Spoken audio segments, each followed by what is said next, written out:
Muito bem, pessoal. Vamos falar então agora de mais gráficos e mais informações a respeito dos arrays, que são os vetores. Vamos obter mais informações a respeito desses objetos. Então, vamos abrir o Spider.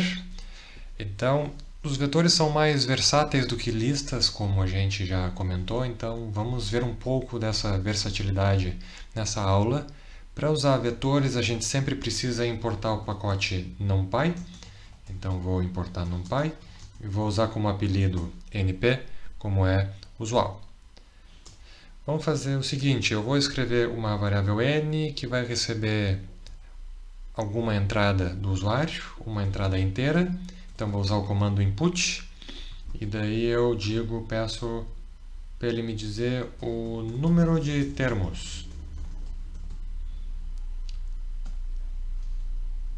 Então eu escrevo assim. Tá? Na variável x, então x vai ser um vetor, então vou usar np.zeros e vou colocar n, então ele vai me criar um array, um vetor de tamanho n, e vou criar um outro vetor de tamanho n também. Vou criar uma variável soma, vou inicializar ela com o valor 0. Então, para ilustrar o uso de vetores, vou criar um condicional for com algumas instruções básicas. Então, for i in range de n, então ele vai repetir as instruções abaixo, com o i variando de 0 até n-1. Tá? Eu coloco 2 pontos aqui.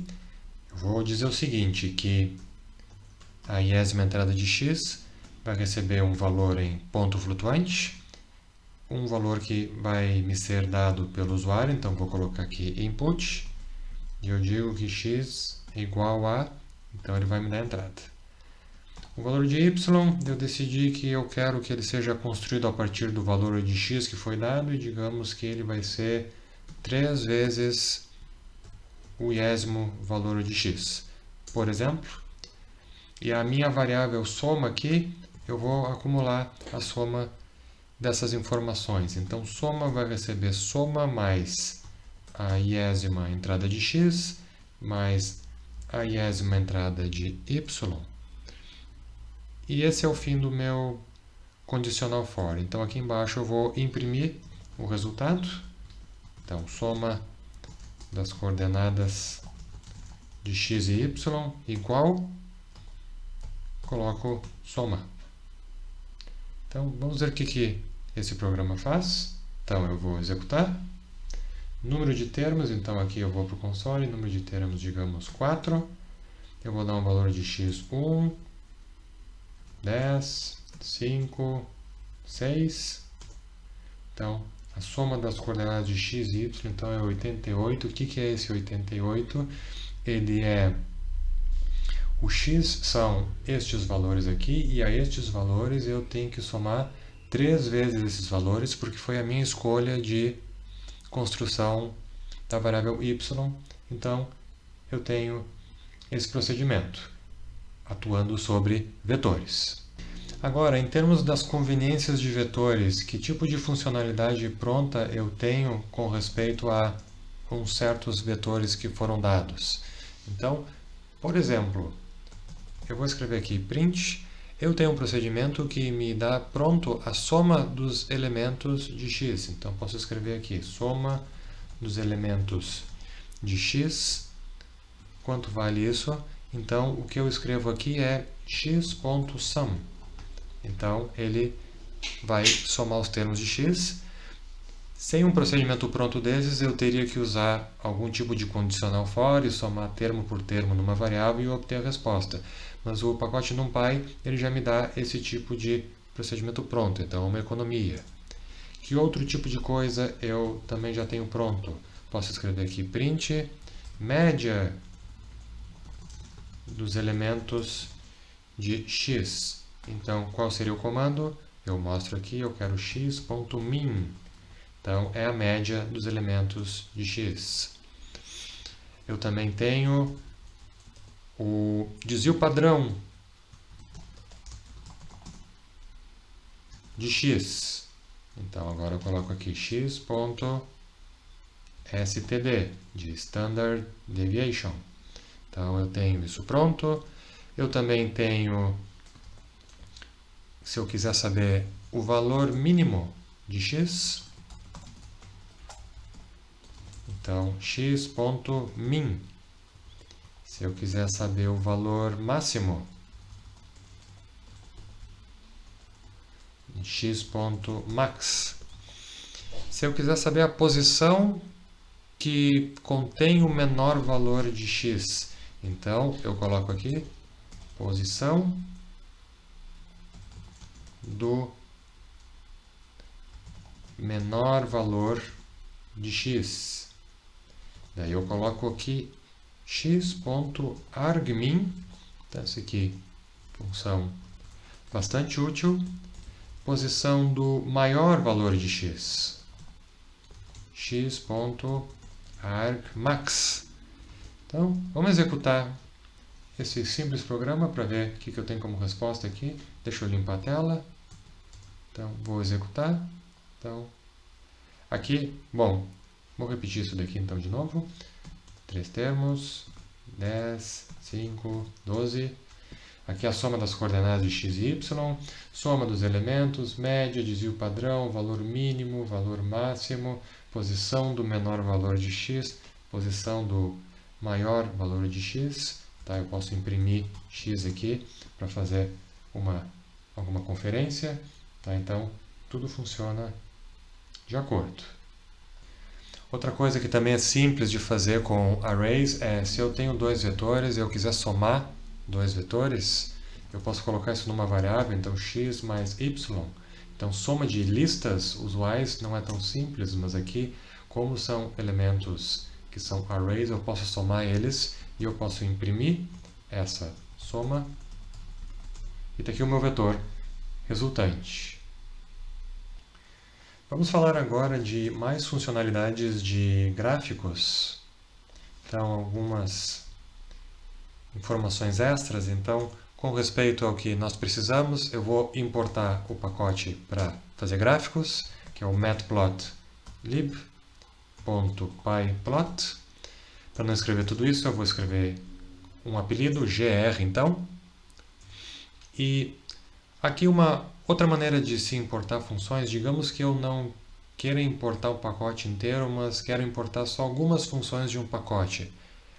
Eu quero imprimir uns gráficos de algumas funções, por exemplo, função cosseno, função seno e exponencial, quero importar só isso.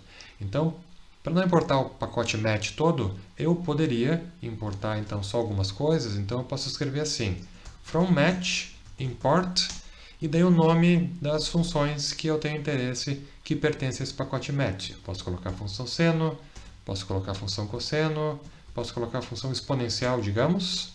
Tá? Então, eu vou fazer assim. E agora eu quero fazer um gráfico de algumas coisas envolvendo essas funções. Então, para isso, eu vou armazenar numa variável n um inteiro.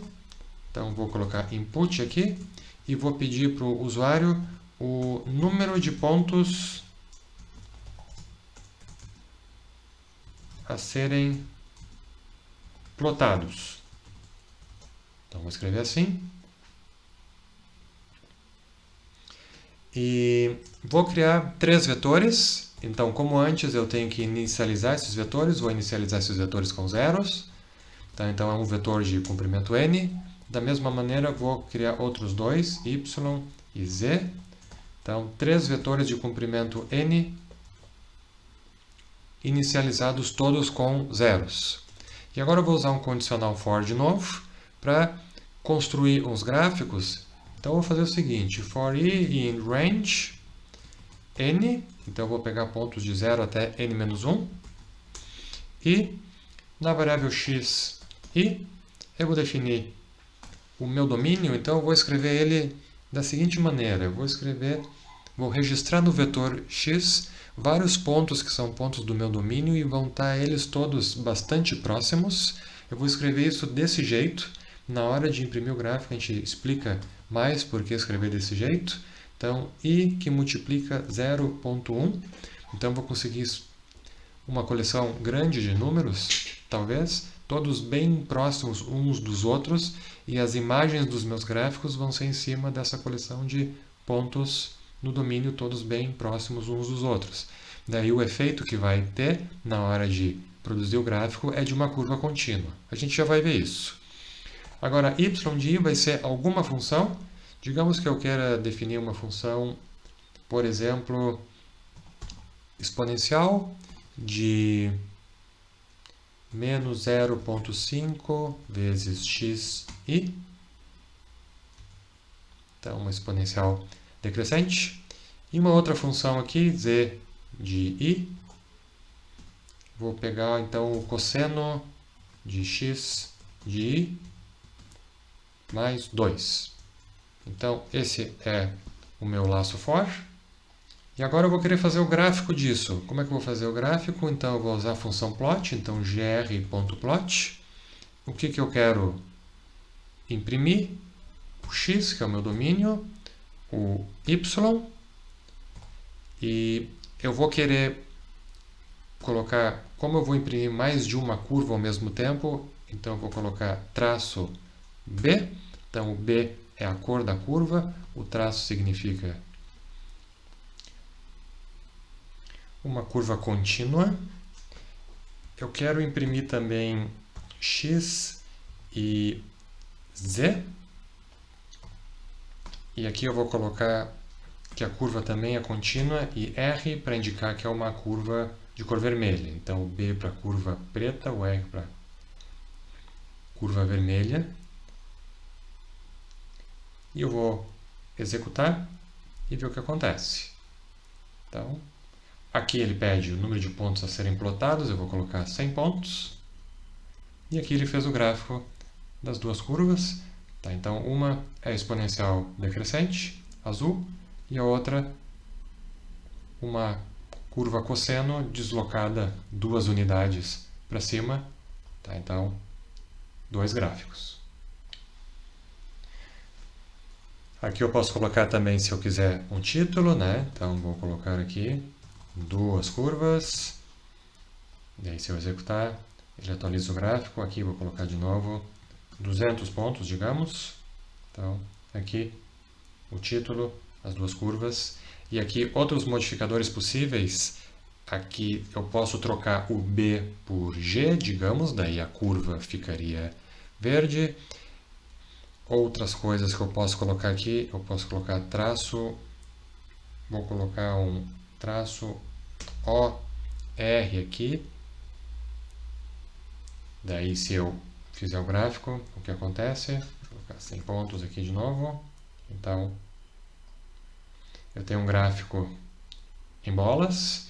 Tá? Então, notem que o gráfico anterior ele continua aqui, porque eu não apaguei ele. E como eu troquei de 200 para 100, ele colocou bolas nos primeiros 100 pontos. E o resto ele deixou como ele está. Se eu não quiser ser feito, da mesma maneira, aqui embaixo o gráfico ficou verde só até aqui, porque eu troquei o 200 por 100 e eu não apaguei o anterior. Se eu não quiser isso, né, eu deleto ele, daí eu peço para imprimir de novo. Tá? Outro modificador que eu posso fazer aqui, eu posso colocar, ao invés de curva contínua, eu posso trocar o menos por um mais. Daí, se eu fizer aqui, vou colocar aqui 100 pontos de novo. Daí eu tenho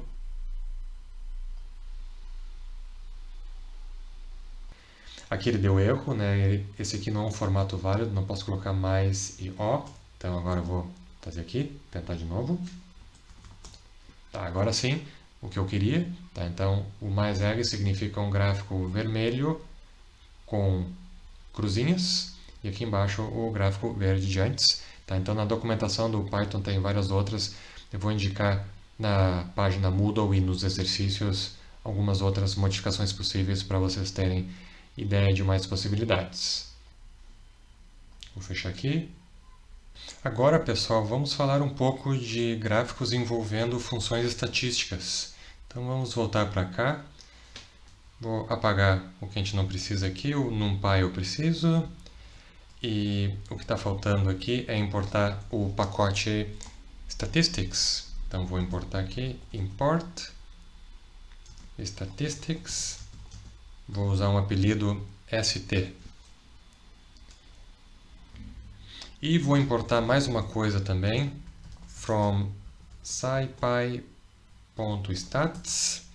import norm. Este norm aqui é a curva normal, certo? Então é a curva gaussiana que a gente vai estar interessado em fazer um gráfico. Tá, então, de novo, relembrando, o from permite importar apenas algumas coisas e não o pacote inteiro. Então, esse pacote especializado aqui tem esse procedimento para obter a curva gaussiana de maneira simples. Vamos pegar uma amostra, então, vou definir uma coleção de valores aqui, x igual a 4, 2, 1, 10, 12, 3, 9, 8, 11, 14, digamos. E digamos que eu quero fazer um histograma desses valores. Então, o comando para fazer isso, então, é do pyplot, então gr.hist. Então, eu vou dar o x como a minha amostra. Eu vou dizer que o número de barras que eu quero é, digamos, bins igual a 8. E eu quero que seja um histograma normalizado, ou seja, dividir tudo de modo a eu ter valores entre 0 e 1. Então eu vou usar o modificador density igual a true. Tá, então, bins, então número de barras, tá, normed ou density igual a true é dizer que os dados são normalizados. Então vamos executar e ver o que acontece aqui. Agora sim. Tá, então aqui eu tenho o meu histograma, então pelo número de barras ficou com esse aspecto aqui. Vamos obter mais informações aqui então, por exemplo, eu quero calcular a gaussiana associada a essa amostra, então vou registrar numa variável média a média dessa amostra, então st.min de x, e vou numa variável desvio, st.stdef x, o desvio padrão dessa minha variável. Agora eu vou registrar o seguinte, eu vou pegar duas variáveis que eu vou chamar de xmin e xmax. Eu quero as bordas esquerda e direita do meu gráfico, então eu vou usar gr.xlim para obter esses extremos. Isso vai me auxiliar a desenhar uma curva gaussiana bonita perto do meu histograma. Tá? Então são os limites do eixo x, então são dois valores que esse procedimento xlim vai me devolver. Tá? E eu vou definir também uma outra variável, eixo x, que é do NumPy, e é a linspace.